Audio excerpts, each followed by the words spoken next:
Excuse me, sir. I love your outfit. It's pretty smart and clean. Oh, I thank really you. appreciate it. I'm actually a student from UCLA. I'm Oh, making a cool. documentary on business and entrepreneurship. I was wondering if I can ask some question real quick, just 2 minutes maybe? Sure. Okay, so what do you do for a living, sir? I actually work a manager store right down the way. Which industry are you putting your career in? The fashion industry, How long you been working there? 20 years now. What is the biggest lesson you ever learned? It's not always about who works the hardest, who works the smartest. How can we work smart?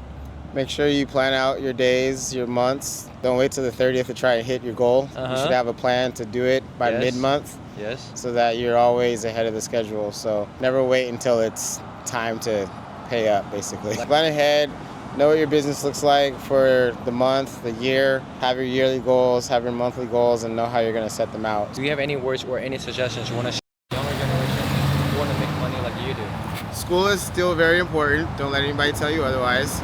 I went back to school, did my MBA, so you can learn a lot in there. And just keep emotions out of business. It can be cutthroat at times, it can be hard at times, but it's not an emotional thing. It's just a business thing. What is the best suggestion to the younger entrepreneurs? When I was an entrepreneur, the hardest part was kind of like planning out where your money was coming from. So it just goes back to what I said before. Kind of plan ahead. You got to be proactive. Can't be reactionary, because if you wait till mid-month or whatever, you'll find yourself with no business, and then if you're an entrepreneur, that means no money, which means no food. So always be ahead of the game. Always plan on your plan A, B, and C, because plan A doesn't always pan out, and you don't want to only have one plan. Just work hard, man. Still working hard is still very important. Always have a side gig, no matter what. Even if you're an entrepreneur or you're working for a company, always have another thing in your pocket that you can go to and say, I can make an extra $500 to $1,000 if I do this other thing, separate from your main thing. No offense. Have you ever been broke before? Yeah. How did you get through it? Don't sit down feeling sorry for yourself. Figure your way out. Figure out your next move. And sometimes it takes bold action. Sometimes it takes doing things you don't want to do. Maybe pivoting from what you thought you want to do. So in my case, I had my own business, and when things got hard, I had to go back and do other things. You can't be so far locked into your own plan that you can't change or can't pivot, because like I said, plan A might not work out. When you reach the bottom, you gotta have a plan B. So sometimes you have to step aside from your own projects, Mhm. go work, because that's what's going to provide you money, Yes. and then you take that money, you invest it in yourself again, and then go back off and do your own thing again. Just keep on going back. Sometimes you have to go work at a job to get money so that you can invest that money back into yourself.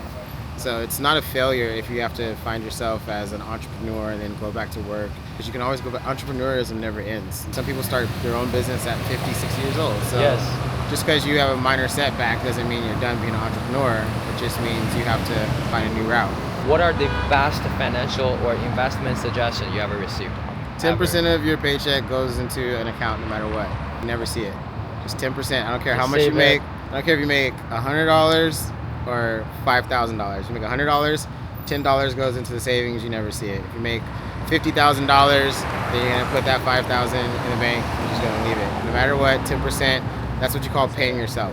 You can live off the other 90, do whatever you want, pay your bills, have fun. But that 10% you pay yourself every month. No matter if it's money coming in, 10% goes into your bank account. That'll help you not be broke when things get hard. That's probably the best advice I got. And I got that advice when I was a teenager. From your mentor? From my grandfather. And what if you can share one sentence or one quote with the younger generation, what would it be? Oh, that's tough, man. Like Journey says, don't stop believing. You can always do more, you can always do better, but if you don't believe in you, who will? Do you believe that the younger generation should follow the money trail or follow their passion? I don't think you have to separate the two. I think you can do both. But if it becomes where you're trying to decide passions or money, I always say go with the money, because that could feed your passions. If you want to be a drummer, Yes. you got to be able to buy drums. Yes. If you go get a job, you make some money. Buy the job. You can't eat off passion. You can't eat off dreams. You want to have them, but you also want to be sensible about them. No offense. What is the biggest amount of money that you ever generated? 6 figures. I'll just leave it at that. How did you scale it from the 5 figures to 6 figures?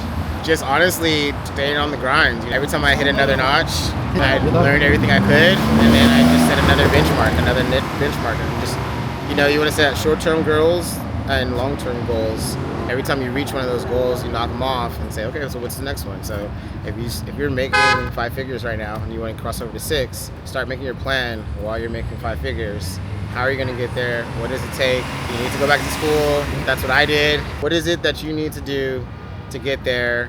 And don't set it so high that it's unachievable, because that's when you get discouraged. Yes. So make plans that you can achieve in little steps to help you get to that 5-year goal. So if you have a 5-year plan, you should have a plan at every year of how you should be in your steps. So like year 1, I should be here, year 2, and that will get you to your 5-year plan. If you want to buy a house, right, you got to start saving somewhere. Yes. You know, you don't just all of a sudden have a down payment. So how are you going to save up that money to get a house? Like all that kind of stuff. So you have to have small-term achievable goals and then long-term big goals. Gotcha, sir. What's your name? Arthur.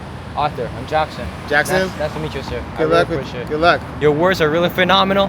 Thank you for your time. Thank you for your wisdom. I really appreciate it. Good luck with that. He's really phenomenal. His words are phenomenal. I have to say, he is really smart, because the majority of the people in China would not actually do the entrepreneurship or the mentorship.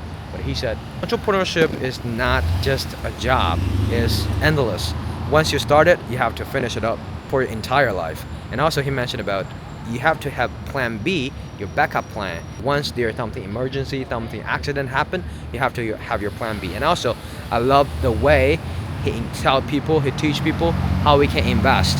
If you got $100 a month, just save 10%, save $10 on the bank. Ignore it and don't see it. You're gonna save the money. And you have to have small goals and big goals. That's really smart.